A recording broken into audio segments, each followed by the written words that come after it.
think we're about ready. All right, 12 o'clock. Hello, everyone out there. I'm Brett Watkins, CEO of LNE Research. Thank you for joining us on today's webinar. I'm super excited to be talking about sample panel quality and issues related to fraud. It's been a super popular topic and subject that's in the MRX industry, and I can't think of some better experts that we have here today to talk more about it. So I'm going to go through a couple of preambles just to get some information started, but you'll look to jump in as quick as possible as there's so much to cover. And we've got the right people here to share more information about it. As I said, a couple of preambles. We are recording today's webinar. For whatever reason you have to drop out or other things, there are other folks that you might know that are missing it. You can find this recording at our webinar page at www.leresearch.com. We'll be taking Q&A questions after the actual session itself at about the 40 to 45 minutes part of the hour. This webinar will be an hour long. I promise these folks whose time is extremely valuable that we keep it under that. So I could keep them on here for probably all the remainder of the day in terms of the topic of this conversation, but unfortunately time is limited. So we will try to get to that quickly. And then lastly, at the end, for those of you who, well, don't have the opportunity to listen through it all the way through, as though I recommend it, we will be sending out a summary. Kelly Hammock, who is obviously here, one of our panelists, will be sending that out here later on within the next 10 days in terms of a summary on that. And we will also have transcripts of it, which will be provided by our transcription partner, Focus Forward.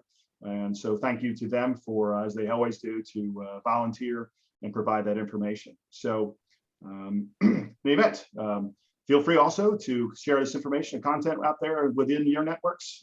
Again, I think there's going to be a lot of interesting conversation. Anybody who's passionate about the MRX, the research industry in general, is going to get a lot from today's discussion because, like I said, these folks are extremely knowledgeable on the subject. So with that note, I'd like to welcome our panelists today. We have Tia Maurer, Efren Ribeiro, and Kelly Hammock. I'm going to let each of them introduce themselves so you get a fuller extension of who they are and their backgrounds. But I want to say welcome to all of you and thank you so much to each of you for being here with us today. So as I say, before we get into the start discussion, let's just share a little bit about each other. So Tia, you want to get us started off? Absolutely, Brett. Thanks for having me. My name is Tia Maurer. I work at Procter & Gamble here in Cincinnati headquarters, and I'm working in home care on the microbiome products researcher. I've been here for almost 25 years, and quality in data is absolute essential to the insights in the business decisions that we make every day. And as a researcher who has run a research facility inside of the company for Procter & Gamble employees, I've seen some of the fraud firsthand, and now it's been a passion area of mine to try to mitigate the fraud and give us great data quality so that we're making good insights here at the P&G company. Awesome. Thanks again, Tia, for joining us today. Efren.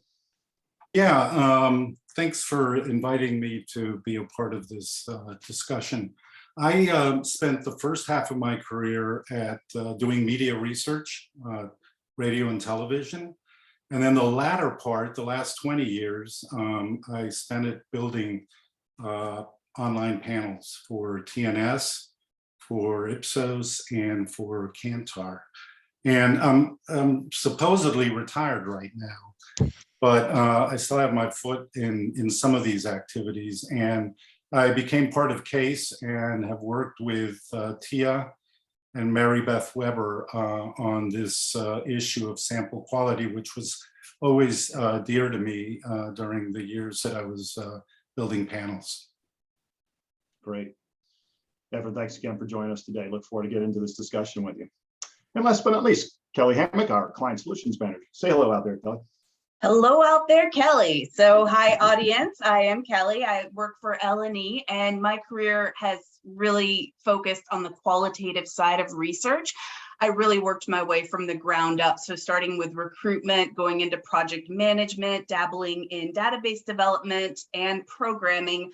So I really consider myself as a frontline warrior to some of these fraudulent panelists because I have seen them at every step in my career, and I know it's been a problem in the industry. So I'm really excited to talk about ways we can mitigate the fraud within our panels and specifically on the qualitative side of research.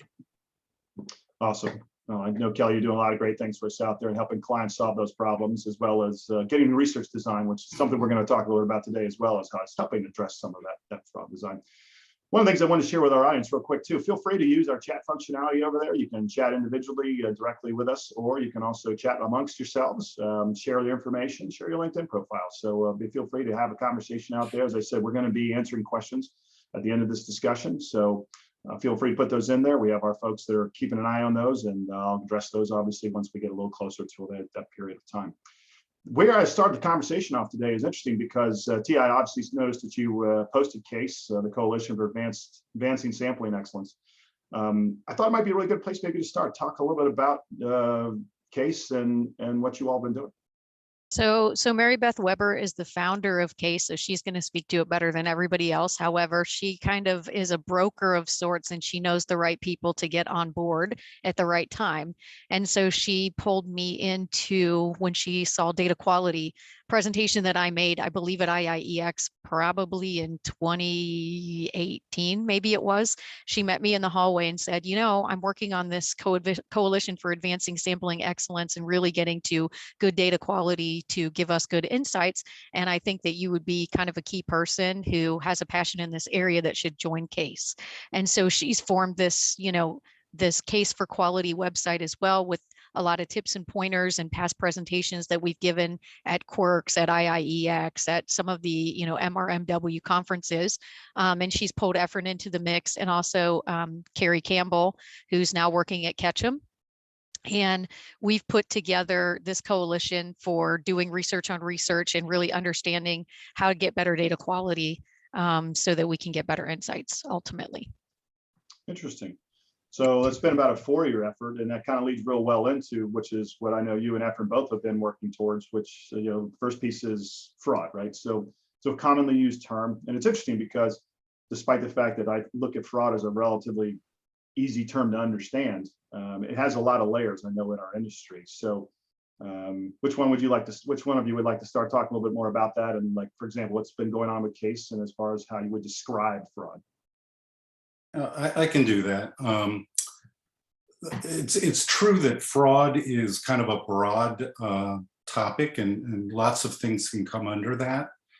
But the way that we were looking at fraud was the way that it probably impacts research the most, and that is with individuals or organizations, larger organizations, who are trying to game the system to try and get incentives from our, you know, companies that are supplying incentives for people to complete surveys.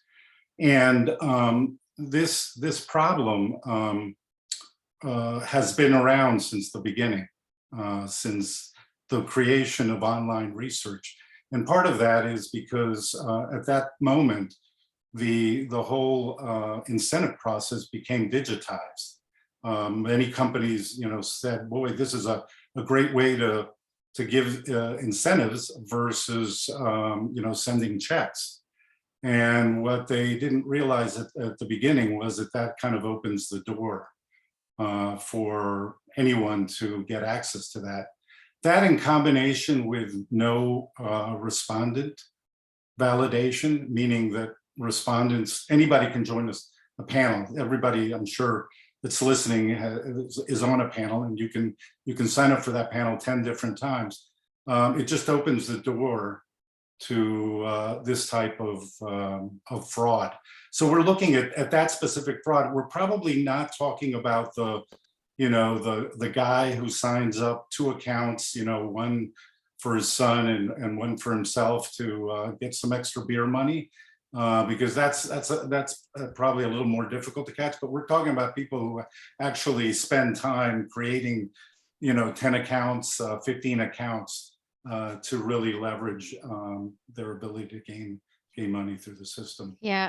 I think, in short, you know, the definition I would say is fraud is anyone who's purposefully being dishonest when participating in research. So they're not who they claim to be. Maybe they're lying about their age, or perhaps they're claiming to be a user of a specific product or service.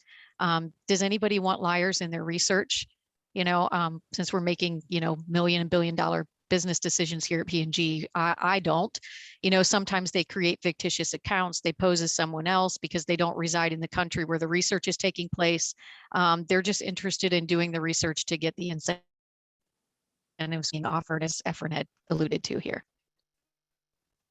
And correct me if I'm wrong. I mean, Efren, you mentioned that this is something obviously that started with, right? I mean, research was more of a direct one-to-one process, right? If you filled out a survey, you had compensation, and you got a check mail, you had to have a physical address.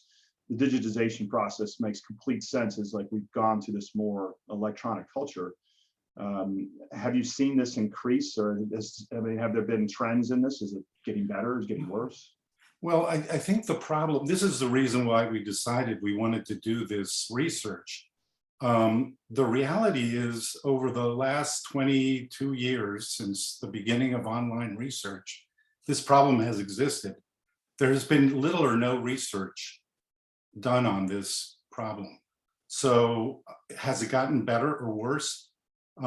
Probably worse, but we don't really know, because there has been, our study was the first study that's been done on the topic related to consumer research in the U.S. And we wanted to do it because we wanted to kind of be able to say, hey, it looks like this is the amount of fraud that exists in the ecosystem in the U.S. I think we did the study in April. And we know it's seasonal, and we know that it can change depending. If you have a low incidence study, it can be a lot worse. So it was kind of like to drop a marker and say this is where it's at. Most likely, I think we need more research, and in order to understand exactly how bad or how much better it is. Yeah, you mentioned, Efren, you mentioned fraud too. My question, we talked a little bit about that, but I know it comes in many forms, and we certainly experienced that at L&E Research with our own panel, and the efforts that we're making, which for the audience we'll get to here in a moment. Because I actually asked Tia to evaluate what we're doing and share that information, just so you could see and get an actual benchmark of what's the good things we're doing, and hey, there's other possible steps we should be taking, right? I was unbeknownst to Kelly for you all of the audience out there, but I asked her to help me with that little secret project. So, and we're going to share all that with you today, because I think it's important for not just to see what some companies are doing, but also what more companies can do. And that's something I wanted to talk to you about. When you talk about fraud, though, you're mentioning, of course, like fake accounts, right? Somebody's creating various email address accounts or other things. I think, T, one of the things that really blew me away was a presentation you made at IEX a few years ago, where there was a picture of like a phone bank that had like 20, 30 cell phones, and people had them all cabled together, and it really would enlighten me and open my eyes to the remembrance or understanding that, wow, people, especially in more impoverished countries, the extremes they will go to try to get access to this. But there are other forms of fraud, correct? It's just not just beyond creating fake accounts. Yep. So what you're alluding to are the mobile click farms, and you don't have to go very far on YouTube to actually find a video on how to set one up, a how-to guide. So there's money in it, and people are doing it. There's all kinds of fraud, though. There are people who will give you a fictitious driver's license to pose as someone else. There are people who will try to create numerous accounts to collect incentives. And a lot of the people who are perpetrating fraud are dumb. They're not smart people. But there are some smart ones, right? And they have these underground mobile click farms, and they're artificially, taking surveys with fake data, and they're artificially inflating the likes on, reviews or Amazon type places, or, on Facebook, in order to give fake social media elevated scores to products to get people to buy them, that sort of thing, but you have everything. I mean, you have people who will take home a product and claim to use it, and they never used it, but they'll still fill out the survey. And so you still get fake data. So fraud comes in very wide variety of forms. But I was even just thinking, like, some of the things that I know, which, let's get more into your study that you did with Case, because there was just such a a variety of issues that I was just really shocked to see. You know, one example of, I don't remember the exact percentage, but the percentage of people that were actually constituting like such a large percentage of actual online surveys taken, right? Could you talk a little bit more about that? Yeah, I think Efren can get into those points. One of the things that I think that we've seen over time is the sample supply model relies on, monetization of respondents, and they have routers and survey walls, and that is breeds unlimited survey taking. So people can go to a wall, see, this is a 10-minute survey and this is what it pays, and they can take numerous surveys. And over the past 2 years with stay-at-home orders, in-person research wasn't really possible. So in order to do research and collect data, the P&Gs of the world and other, brands had to move to online research methods, and that added further stress to the already stressed system of sample. So in order to meet the higher demands, suppliers had to allow panelists to take as many surveys as possible or participate in research more often than they normally would have, which leads to fatigue and satisficing. So that's a different sort of fraud. And we know where there's money to be made, there's going to be fraud. So with increased unemployment, people stayed at home with time on their hands. They got bored. They needed to make some easy money. And well, why not online surveys or research? And so we looked into this during the kind of this study that we ran with case was during kind of the COVID stay-at-home time frame. And it was kind of a two-phase study. We wanted to just kind of see how much fraud was in the ecosystem was kind of the goal when we first started it. And then we started saying, well, how are we going to measure fraud? Well, we've got these fraud detection firms that have popped up all over, which tells you there is fraud if there's a fraud detection firm that's making money detecting the fraud. So we decided that we would use those fraud detection firms to check and see how much fraud was in the ecosystem. But we took a step back as we designed it and said, wait a minute, we need a two-phase approach because we don't know if they're giving us false positive or false negative. So we need to make sure that the fraud detection firm is actually detecting the fraud that it's designed to detect. So we hired a security firm to emulate the fraud to see if it would trip the traps and send the flags up. And that way we were able to evaluate how good were the fraud detection firms in detecting the fraud, and then use that knowledge to know if it could detect all the duplicates, and everybody was good at that, how many duplicates were in the ecosystem. And if it could detect, people who were going on the dark web via Tor or using VPN and, or geolocation mismatch, we could determine how much of that was in the ecosystem. And so we were pleasantly surprised at some of the things that we found, and I'll let Efren share some of that. Yeah, it was we weren't looking for I think the most surprising thing that we found, but it was staring us in the face, and we just had to investigate it. And that is, we asked in the survey, we actually asked the respondents, what their survey context was, how they got to the survey, how many surveys they did before they did that survey, how many surveys did they do, throughout the month. And what they told us was that they were doing a lot of surveys. In fact, what they told us was surprising to us. And we said, wow, I can't, it's incredible how many surveys they're doing. And it turns out that one of the survey detection firms, the fraud detection firms, has a capability that all the detection firms have, because they're doing deduping. So they're assigning an individual ID, a unique ID to each device. So they're able to look at that device as it goes in and out in their ecosystem. So one of them actually produces a number, produces a product that creates a number that says, these are the number of surveys that this particular ID entered in the last 24 hours. And we said, bingo, let's look at that and see if it really reflects what these people are telling us. And it was actually worse than what the people were telling us, because there was a third of the people that said they hadn't done any surveys before they entered our survey. And those people had the same amount of activity that the people that were completing, saying that they were completing lots of surveys.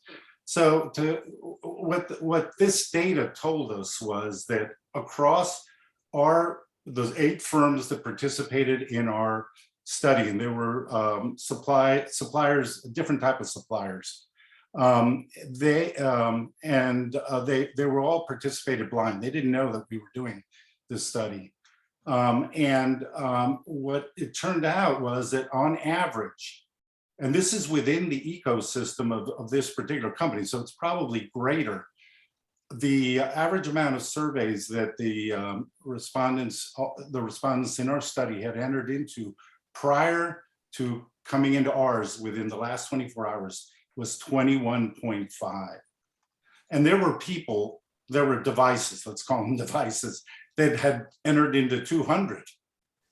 There were many that had entered into 50, et cetera, et cetera. So it was quite surprising. And another one of the firms stepped in and they said, hey, you know, these may not be completed surveys, but we have a database here from a panel company that operates like most panel companies today. They use other people's sample, including their own, to do studies. We do their in-survey quality monitoring. So we actually know how many surveys the people have actually completed within a session.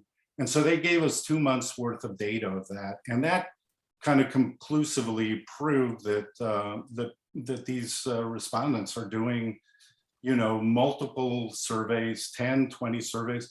There's a group of small group, 3% of the population that they gave us that was actually doing 20% of all the surveys that were part of that database.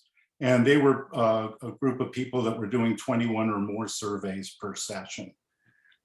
So and when we went back and talked to the firms, the detection firms, we said, this must be only a problem that exists here in the US because we have so much volume. They said, no, this is the situation wherever we're monitoring. And if you think about it, it kind of makes sense because as Tia was saying, this system the system that exists right now to supply respondents is the same everywhere. It's built on the same way, monetization of respondents, the use of routers, and unlimited surveys. That's the other thing, unlimited surveys. So a respondent can take 100, 200 surveys in a day. So that's I think the most surprising thing. We weren't expecting we knew there was going to be lots of survey taken, but we didn't expect it to be that bad. And so for us, really, for me specifically, my area of interest is what's going on with these group of are these really people, or because 20-minute LOI, you can do the math. You can't do 100 surveys in a day. Yes, I mean, that's, it's fascinating what you bring up. I mean, which we could go down forever. And so the one thought I have is okay, let's go to the next step, which is, let's just start with what good companies are doing. What are good companies doing to try to prevent these kinds of fraudulent issues? That's a good question. I think one of the things that companies are doing is they're actually starting to use these detection firms in the front end of their system, not only during recruitment but before surveys, running the respondents through that to identify obvious fraudulent responders, people that are coming in through Tor network, et cetera. That's one. I think very few, very, very few are doing the individual respondent validation, which, if we go back to 40 years ago, I can go back 40 years ago because I was in the industry 40 years ago, everybody was validated.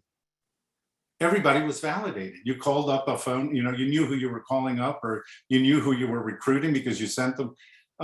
Today, it's maybe very few panels exist out there where you actually know who you're talking to. So I would say that there's probably a small group of researchers out there that are still, validating respondents.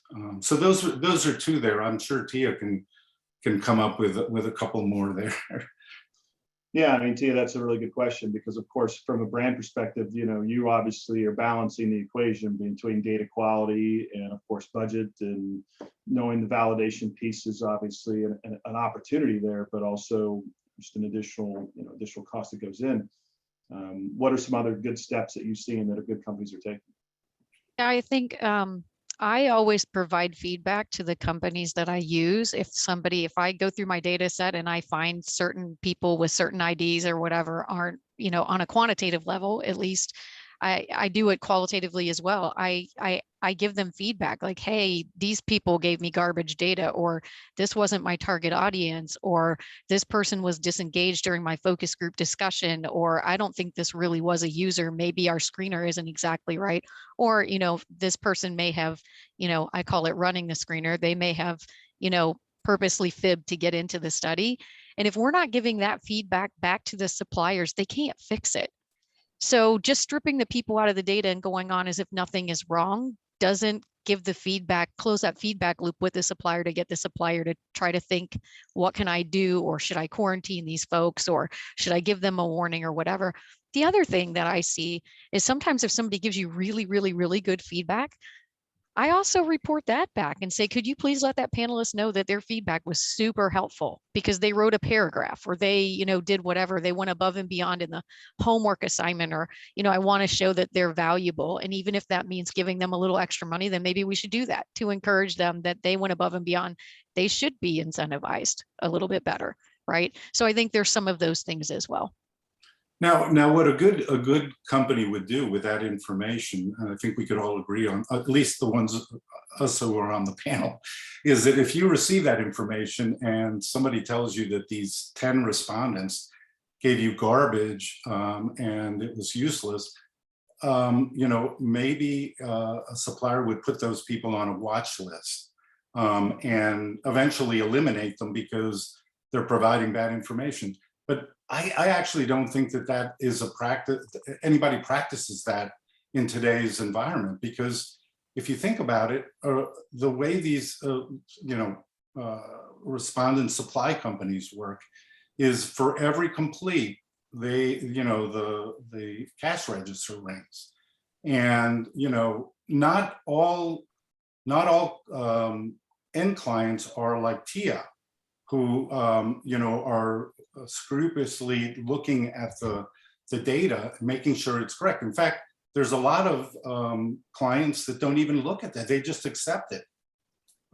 So I think that most suppliers are probably not doing, they're not doing what they probably ought to be doing when they get information that someone is bad or is providing very, useless information. And, there's a lot of respondents like that, I think, when you sit down and look at open ends.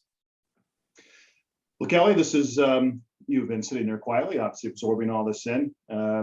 It's interesting, and thank you, Tia, by the way, as people have been asking questions. She has been multitasking and answering them as well as participating in the discussion and not skipping a beat. So appreciate you doing that. It gives us more time to talk. Kelly, I know obviously some of the things we're doing here at L&E as far as fraud detection, we're a qualitative recruitment firm, but we've been getting more into quantitative. And talk a little bit about like why some people are asking us to do that and what we're doing to, and some of the own issues that we found on our own end as we've gotten more into it, as we've had to ensure data quality.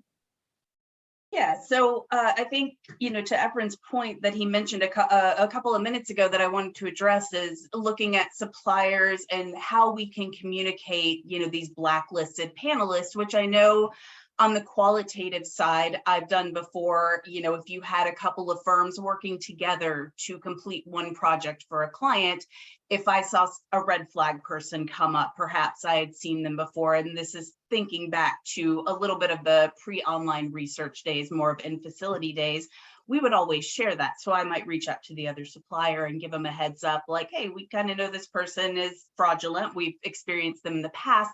But now that everything's online and nationwide, it's really hard to identify that. On top of it, it's harder to validate who they are. So I might say John Smith is fraudulent, but John Smith may not even be his own name. So there's a lot of layers to what makes a fraudulent panelist and why they, I mean, we know why they do what they do. It's all motivated by that incentive. So, you know, we have to take a step back, and outside of trying to share who these people are, we need to put some other safeguards in place. So, you know, we're doing that on the technology side to filter out as much as we can. And that kind of takes care of the bots and the click farms, but you really need that human element. You need to step in and validate identifications. And as Tia mentioned, we have seen people send through identifications that we go to validate it, and we have a really good team in place who said, hey, this person's ID has a halo around their picture, so you know they photoshopped an identification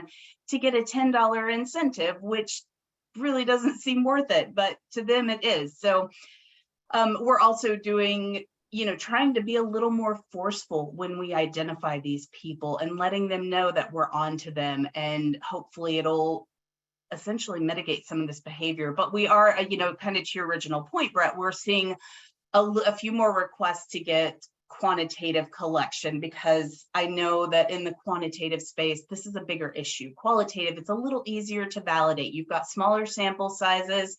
A lot of the time it's going to be a face-to-face video call where you can validate identity. You can hold the license up to the webcam. So we have it a little bit easier on our side of the fence, but that doesn't mean we're not experiencing fraud the same. So it doesn't mean we can sit back and relax and think that it's all on the other side, because it's not. Liars are liars are liars, and they're going to lie, whether it is a quick quant survey or whether they want to try to claim that they are a, you know, healthcare professional in an in-depth interview, which hopefully our clients can identify them quickly, and to Tia's point, let us know so we can blacklist them and never recruit them again. So back to the quantitative, we are getting some of those requests, and we had a specific client come to us and a while back and said, you know, I'm getting a lot of fraudulent data. I only need a smaller sample size to fulfill, and we're trying to do qualitative as well. But what was happening is they were running their quant, they were getting their results, but when they would try to engage those quant panelists to do something a little more in depth, they were finding that either they were fraudulent or they never called back. And this is because panels are built a little differently. The type of person who does a quant isn't necessarily going to be the type of panelist you want to do qual. So what we propose to this client, and it's been working really well, is that we will build a panel in these markets. We'll run your quant survey. This panel has been pre-qualified through a screener. And then once they review this data, they can kind of go through and pick out, okay, well, you've got 300 panelists. Let's pick out number 50, 75, 49, and so on and so forth. They actually tell us which panelists from that quant survey they would be interested in talking to. So the benefits for them, they're going to pay a little bit more on the upfront to build that panel. But on the other side of it, we have vetted them, we have verified them. So the data is quality. It means that we're not having to throw out data because you find that people are satisficing or just going through and getting that survey fatigue. So in the end, it might cost a little more on the upfront, but I think it actually saves a lot on the back end when you're not getting all this fraudulent data. And you know, you don't want to be cheap when you've got billion-dollar decisions on the line. So you have to ask yourself, is my research worth it? And make that decision. And I just think that the quality they get on the quant survey is going to be a little more in depth because we're using panelists built for qual. And that means these people are a little bit more engaged. They think on their feet. They're able to be more articulate, more creative. With a quant survey, you might just be looking to get some numbers, but with qual, you're really looking for depth of response. So that's actually one of the things we found over the past couple of years has helped our clients with, you know, we're kind of doing some hybrid research and it's working out really well for us and for our clients, not just for us. Yeah, there's, you know, it's interesting. I mean, there's some of the steps that we've taken via the IT, and you're doing like what you were talking about, Tia, with geolocation as an example. I mean, we're fortunate in the fact we're only focused on US and nationwide. So in the US market, that means that we can geofence out people that are outside the United States, and barring them coming in through VPNs or, like you said, other, and which you can identify as well. So there's one of the things that the companies can do for improving panel quality is utilizing some of those technologies to do that, some of the things that we do. That being said, however, this still leads into other issues. We too have run into, as we've done post-fraud. We have a woman who has been working with us for a very long time, who's very passionate about this subject. Her name is Cheryl. So Cheryl is our resident. She's our resident gopher, ferret, whatever animal you want to describe, that like digs in and finds things and like goes through and trying to like identify and dig out the fraud in people as we go through the various IT things you can do, be it duplication of addresses or locations. Are they matching up with actual where they say they are? IP addresses, is it actually coming back to a location in place? It's when you get to that. I know one of the things, however, that hasn't been discussed is a little bit is research design. And Tia, I know that's something you're super passionate about as well, which is especially with the whole DIY movement and more people doing their own work. What are clients missing out there that experienced researchers are doing, like yourself, to help improve this process and ensure that, hey, you're putting safeguards in place? I think that one of the things, and I've talked this with some folks just in the past few days, is as we had moved to this, everybody's on lockdown. But people still need to get insights for their businesses and move their businesses forward. A lot of people were using or adopting, who had not adopted yet. They leaned more into adopting these, DIY dashboards and getting their data. And a lot of these DIY dashboards have really nice looking interfaces where they can create you gorgeous charts and everything, but you can't see, you're not looking at the raw data behind it. And when you download it and look at the raw data, you will see that there's some, inattentive folks or fraud in that data that you're getting overnight. So faster doesn't always equal better quality. And sometimes can be worse because you don't see what you don't see, right? You're not seeing the raw data. A lot of them allow you to download the raw data and look at it, but people aren't doing that, let's be honest. But then I also think what's been fostered during this time of stay at home is people have adopted these digital tools, whether they were early adopters before or they adopted because that was the way they got their insights. And now it's a square peg in round hole. So as we think about research design, getting back to normal and being able to go to people's homes again or talk to people in person, sometimes the better solution to answer the business question or the better design is doing that. And I think we've gotten some of us have gotten lazy in that I can get an answer really quickly, so I'll just publish this online survey, when that's not really the right tool that should be used to get the insight that you're looking for to answer the business question. Interesting. I was also thinking, I know you and I have talked about actual, like in survey design as an example, what kind of questions that you're putting in to ensure that, you're not getting straight lining and other elements. Talk a little bit more about that. Yeah, there's some pieces to look at there. So, people like to call those red herring or trap questions. So can you put a question into your survey to make sure that people are engaged and they're paying attention? So even when you have validated everyone and you do have real respondents, sometimes your topic is a little bit boring. And so if your survey is too long and the topic is boring, people will trail off and they've got a pot of water boiling on the stove and the kids running around the house or whatever, screaming at their brother or sister. And all of a sudden you're disengaged and you're just wanting to finish the survey, and you will get people who aren't paying attention. And do you really want that data? Because it may not be good data. So, you put the trap question in where you say, for quality purposes, please select strongly disagree or what have you. And you can easily filter that and look and make sure that you have the engagement that you need. Another thing that I think you look at is, how much time are they spending on each question in your survey or on each page? And I look at the time overall, but then I think a lot of fraudsters, and you can find this on bulletin boards where they say, at the beginning of the survey, it'll say, this survey will take you 12 minutes to complete. The fraudsters note that down. And then they open up, they answer a few questions really quickly. Then they go to another web page, and then they come back and they speed through the survey to get to the end so they can collect their incentive. If you have the start and end time, you can't see that they sped through in the middle. You can just see they spent 12 minutes. So they don't look fraudulent, but they in fact are fraudulent.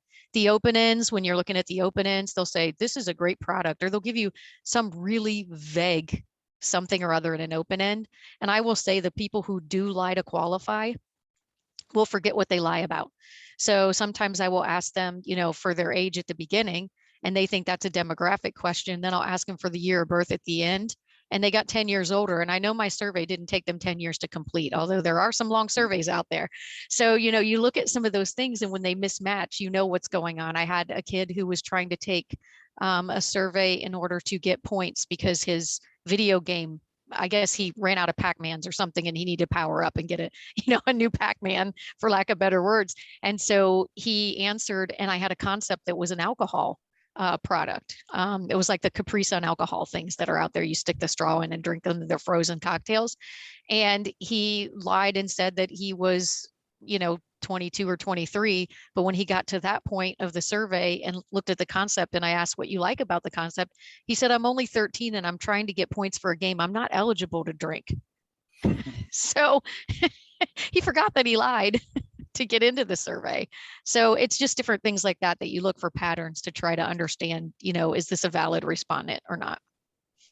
I think we look for the same too when we do screening. I mean, it's really the same process. You're kind of weeding them out after the fact, but we have to weed them out on the fly to keep them out of our study.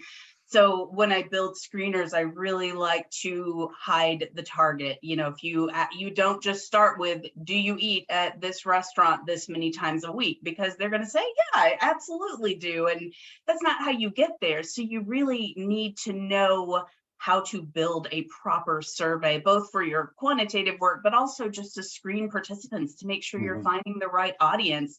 Those red herrings and trap questions are so important, but there's also something to be said about reviewing with the human element, because you start looking at the data. And my favorite example, and I shared this with Tia last week, is this was years and years ago, we screened someone. This was for, you know, a restaurant study. How many hamburgers have you eaten in the past week at, you know, this restaurant, that restaurant, so on and so forth. There's a dozen or so restaurants. Well, the recruiter brings the screener into the project manager, who reviews it and says, did you really look at this while they were answering? This would have been a phone screening. Well, we did the math on it, and in that single week, this individual had personally eaten 97 sandwiches from various restaurants all around town. So that's something you also need to be cognizant of, is over answering. You can't, if you have somebody who selects every single option, then maybe you should take a second look at it and do your rescreener. That's very important, to call them back, re-ask those questions, because they are going to forget how many times they claimed they went to a certain restaurant last week if they were not being truthful about it. Well, as we kind of get up here on the last 15 minutes, and we're starting to actually see some questions pour in now, I was going to say, even though Tia is doing a great job of answering a lot of these questions on the fly, so that's great. We get to continue on some discussion. Part I was going to go, and we'll get to the say before we get to the Q&A, is looking ahead, right? What are we going to do? How do we make this work? I mean, just some suggestions I've heard as an example. I know that in the qualitative industry, as an example, years ago, there used to be some collective work where facilities in like the same marketplace would share their panel and the recruit process. A third party would look at all of it and say, okay, here's your duplicates who are all like running around doing the same thing. They've done, you know, multiple studies. So clearly, if everybody's doing 6 months or 1 year or whatever past par, we all know that they're, you know, they're professional takers. You're not really seeing that kind of cooperation in the industry, some of which is related to budget. I think some of that's just related to the fact the industry is so much smaller now today. There's not nearly as many providers out there. But you all also mentioned some kind of similar concepts, right? How do panels like share information so we can, that's one direction, right? One step the industry can take. What are some other steps that we should be looking at that we can take to try to improve this process? Efren, you've you obviously did a lot of work here on this subject. So what are some of your thoughts? Well, in the, you know, in the panel, the so-called panel space, the quantitative space, you can actually, with today's tools, as we were mentioning, you can actually see a device, because that's what they're looking at. They're not looking at quote respondents, but a device that is going into an immense amount of surveys. That device could be originating in one panel, but be on multiple panels. So you can put, you can put limits on, it's possible today to put limits on how often some of these particular devices are going into studies. I wouldn't say that that's like the first step to take, because I don't think we know what the impact is. We think that somebody taking 30 surveys in a day is a bad thing, and it probably is, but I'm the type that I would want to see proof of how bad it is, or whether there's some type of research where it wouldn't actually impact it. So my position on this issue is that the industry needs to learn a hell of a lot more about what's going on, and actually do that research on research to figure out what is acceptable and what isn't acceptable. Because if today we said, we're going to cut out everybody who's doing 15 surveys or more daily, you would be knocking out like 40% of the capacity, and you'd be paying, everybody would have to pay a lot more for what's available, and what's available is really not that, it's probably not necessarily that great either, because it's doing 12, 13. So my position right now, and I can take it because I'm not actively working today in the industry, is to take a step back and start doing what I think the industry used to do before, and doing some actual research on this problem, and figure out how bad it is and why it exists. I mean, we all have theories as to why it exists. I don't know if we can come up, any solution we come up without understanding the origins and why it's perpetuated, I think will just perpetuate the problem. That's a fair point. I mean, it's kind of the same thing. The old saying, the road to hell is paved with good intentions. For every law you create 5 more laws that have to associate, and then obviously 5 more people to hire, to guard, and so on. And so it can be a self-fulfilling prophecy to a certain extent. There's no doubt. But I think that, I know on our end, from a quality standpoint, implementing IT infrastructures, we do have ID validation, but I mean, again, that's based on where we started, and our panel is, in the US, and is, a few million people. It's not, 100 million people. I won't go down that rabbit hole either, by the way, where people tell me it's 100 million panel. I'm like, no, it's not. I mean, these people did not opt in for that stuff, but I'll move on to another subject and save that for another day. But I do think that there's one of the panelists asked the question, the question over here about like GDPR compliance and sharing information. I think that's going to come down as, when does the industry want to demand change? Because sharing that information would not be a GDPR violation of any kind. It would just simply be a third party that is reviewing information and data and saying, okay, this is where I see crossover and I see the same people, and you all really need to eliminate these people out of your panels. But that's going to require the panel companies to actually have and agree to participate in that cooperation, assume that cost, or that cost gets passed on, right, to brands. But it's knowing doing so improves the actual quality of the product. Well, part of the problem that exists right now is you could do some of that stuff, but the reality is that most panels, I call them panels, but I don't think they're panels, but these respondent sources are all getting the respondents from the same place. They're fishing in the exact same place. So you could put limits and do all those things. You almost have to force the sources to actually go elsewhere, because a lot of people use the same sources to recruit the same respondents. So how are you going to stop an industry that's actually gone in that direction? And a lot of the respondents that they're recruiting are people that are already, they know ahead of time, are inclined to doing surveys. And so it's a lot easier to do that and give them 10, 15 surveys per day than it is to actually go and find a totally brand new recruit from a unique, kind of virgin source, which just doesn't exist anymore. You got any final thoughts before we start addressing some of the Q&A? I know you're doing a great job of responding to some of these folks, but. I saw one of the questions that says, my experience, and Mark has said, my experience is looking at the results before and after, removing the ones that we can identify as never changed the conclusions, and we've been able to keep them to noise. I think that's great. I have a statistician that partnered with me here at Procter & Gamble, and we did some postmortem analysis on a product that we actually took to market, where people had used it and gave us really great feedback. And we got a 1-star Amazon review in market and tarnished brand equity, and it cost us millions of dollars. And so we did get a different result had we looked at that data after the fact.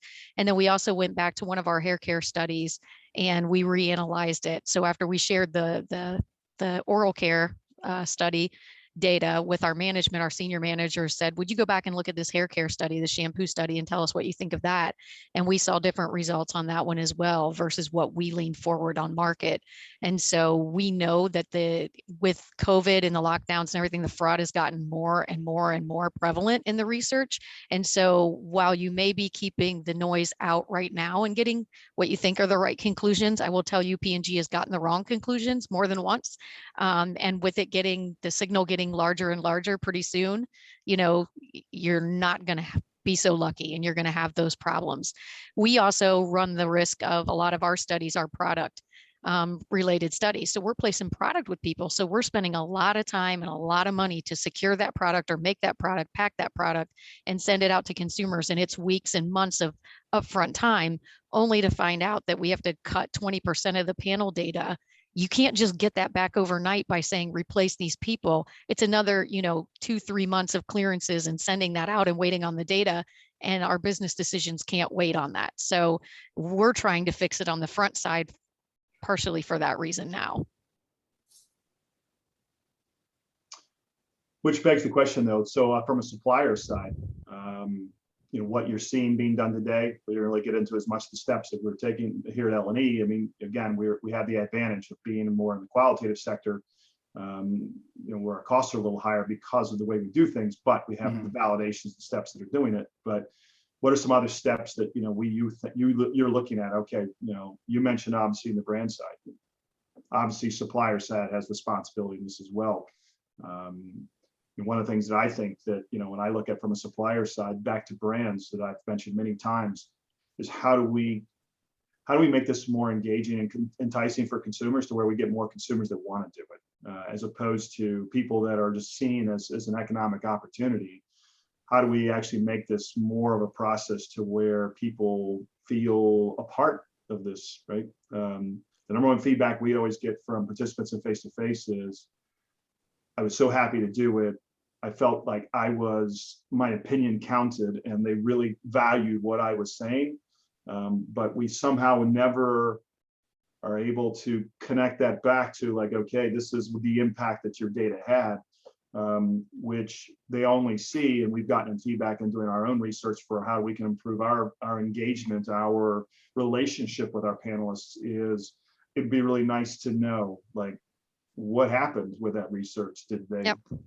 Because sometimes they're like, hey, I saw the product on the shelf and that was awesome. I participated in that. And we generally get unsolicited feedback from participants that say that to us. So I know that's one thing on our side, but from your brand side, from a supplier side, what are the things that you're like, hey guys, you need to clean this up? What are the things we need? No, I think that's absolutely one of them. That feedback loop is very important because we had a panel that helped us create the magic eraser, and those ladies did it for free. We gave them access to what was like Facebook long before Facebook actually was even invented. And so they would come onto this platform, and in order to get into the platform to converse with each other, and they were from all over the US, they had to answer whatever the research question of the day was. And we actually sent them magic erasers over and over and gave them different iterations. And they feel like the magic eraser that they developed it, like they were the actual scientists that were there that did it. And so reaching back out to people, and I've done this before in studies that we've done, quantitative studies, and say, thank you for your help. Because of your input, we have now released this product to market, and you want to be one of the first to see it. Here's what it's called. You get a lot of people sending you notes back like, I didn't know you cared, and I didn't know how you used my feedback, and I'm so excited. And then they really want to do the research. So is there a way to, yes, close that loop with them so that they feel the impact on the business or the impact on what they've done for us, that we've created these products because of them? I think that is huge, because it sometimes feels better to people knowing that they were heard and that we took their input seriously. I sent out something to our people who called in our 1-800 line, and we were trying to understand, when I worked on Cascade, a filming issue that people were calling in about. And I asked them to send me a water sample, and then I gave them free product. They either got a Swiffer wet jet, I think whatever our new products were that we launched at that point in time, they could choose from those things versus cash. And we sent them those products, but we also, reached back out after they had called into the 1-800 line, and these people wrote paragraphs. I didn't know you guys cared. I didn't know you listened to us. Like, I will come back to your product again and again because you pay attention and you do care about what we have to say. So I think there's something there. How do we reach out quarterly to your panelists and say, hey, because of your feedback or people like you in our panel, we've now created these 3 new products that went to market this past 6 months or whatever. Yeah, without question. Remember, I always tell people when I'm trying to explain the industry to novices who aren't from our world, what do you do? And I just told them, I said, we're helping companies connect with their consumers, because the reality of what you buy in the grocery store, what you buy in the drugstore, which is where the majority of research is done, those people do not have access to those people. So they need to connect and completing that circle. Yeah, without question.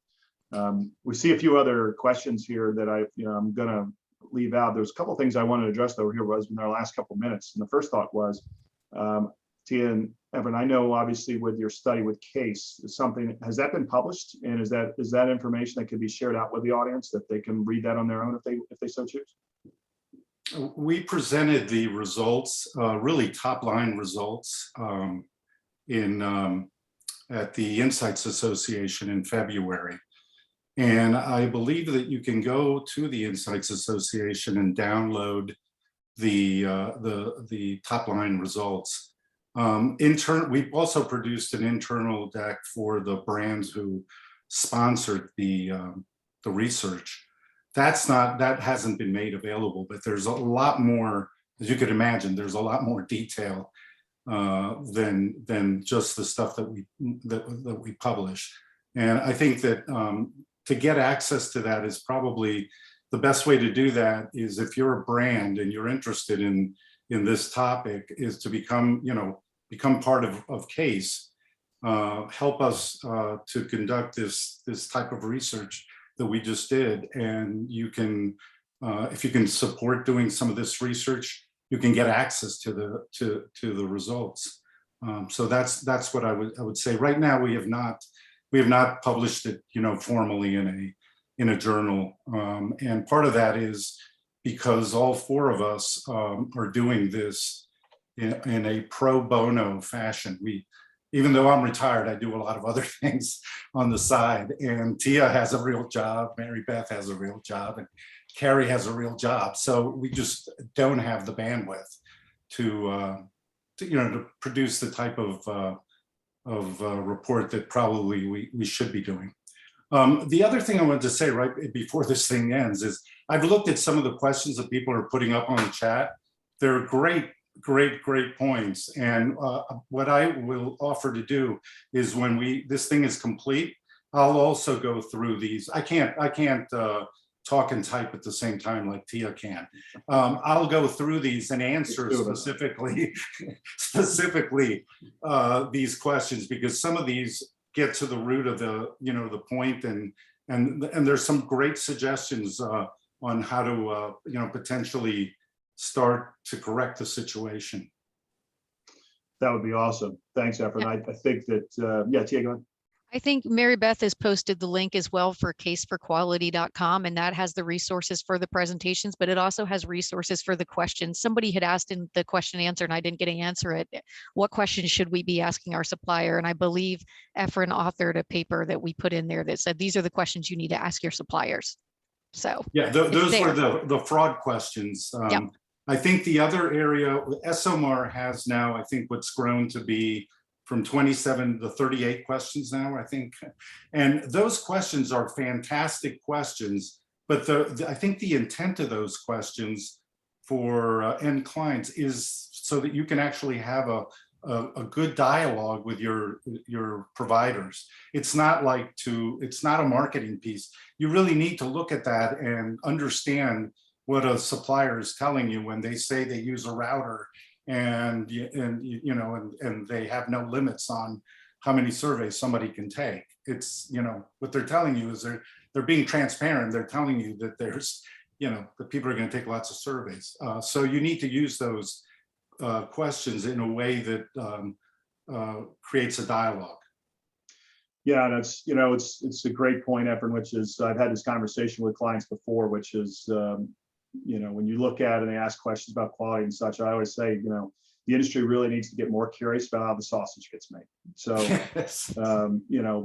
we all like a great meal, but nobody ever wants to go back and see how it gets made. I said, in this case, you really do need to go back in the kitchen and see and ask those questions and understand that.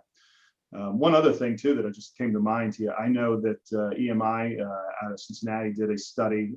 Mike Holmes is the person you and I were talking about, who I forgot who's the CEO there. I'll be happy to ask him as well if he'd be willing to share his, which I think it's public information, is it not though? So I'm sure he's happy that I'd be providing some highlight to that, which is EMI does a sample, basically a sample review and an evaluation of the industry as an aggregator of such. Yep. Yep. Yep. And just a couple other pieces that I will share out with the industry. I know Tia is doing this. I don't know, Efren, if you are, but there will be a Green Book discussion on sample and panel quality. I believe you will be doing that in July. Is that right, Tia? Yeah, it's been recorded, and so that podcast will come out. It was all of us from Case, so we were on that call. So. Yep. So for all of you out in the audience, Green Book will be who actually is our partner in promoting this. We appreciate their help in sharing this information. They will be sharing that podcast, which discussion will be led by Lenny Murphy. If you're interested in this subject and continuing this on, we'll continue to dive deeper into that. Kelly, I will share along with you if you will pass along the links to the EMI sample study. This will give a lot of good information out there to everybody, and as well as to allow Kelly to answer any questions as it relates to L&E sample steps and what we can do to help you there as well. So I could have gone on for forever more in terms of this discussion. That's definitely one that I'm passionate about as well. The industry is such that I've been in it for over 25 years and want to see it succeed. Thoughts on, as we get into other areas, as well as matching behavioral, as well as the ask environments. But as I said, I promised these folks I'd keep them here for 60 minutes, and here we are at 63. So I want to thank again all of you for coming here today. I'm also going to be, for those of you as you log out, there is a quick poll that'll be sent out. Please let us know in terms of gives us your feedback as to the discussion. Again, want to thank Focus Forward for providing the transcript for this, which will be, again, as a reminder, I saw some of you asking, we will be posting a recording of this webinar on our website at leresearch.com. Those of you who registered for the webinar, Kelly will be sending both a summary as well as transcript. It appears that Efren and Tia and Kelly all have agreed that they will be answering any questions, and Kelly will be happy to provide and help with any of the follow-up necessary. So again, thank you all to everybody here today. Great discussion, and let you all go. And thanks so much for all of you who came out here to watch today. And we look forward to talking to you about this subject more in the near future. Thanks, everybody. Thank you. Take care.